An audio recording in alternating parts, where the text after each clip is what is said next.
ஆண்டவராகிய இயேசு கிறிஸ்துவின் நாமத்தினாலே உங்கள் யாவருக்கும் என் அன்பின் வாழ்த்துக்கள். எல்லோரும் சந்தோஷமாயிருக்கிறீங்களா? சந்தோஷமாயிருங்கள். எப்பொழுதும் கர்த்தருக்குள் சந்தோஷமாயிருங்கள்.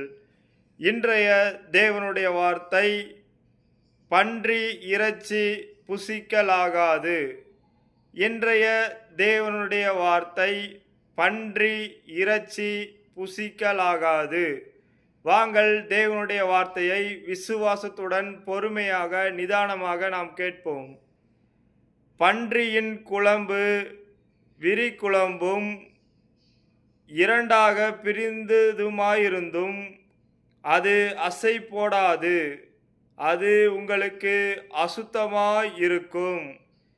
இவைகளின் மாம்சத்தை புசிக்கவும் இவைகளின் உடல்களை தொடவும் வேண்டாம், இவைகள் உங்களுக்கு தீட்டாயிருக்க கடவது.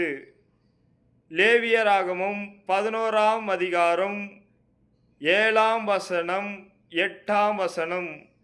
இன்றைய தேவனுடைய வார்த்தை என்ன சொல்கிறதென்றால், பன்றியின் மாமிசத்தை புசிக்க வேண்டாம் என்று தேவனுடைய வார்த்தை சொல்கிறது. பன்றியின் மாம்சத்தை புசிக்க வேண்டாம் தேவனுடைய வார்த்தை சொல்கிறது. அதுபோல பன்றியின் உடலை தொடவும் வேண்டாம் என்று தேவனுடைய வார்த்தை சொல்கிறது.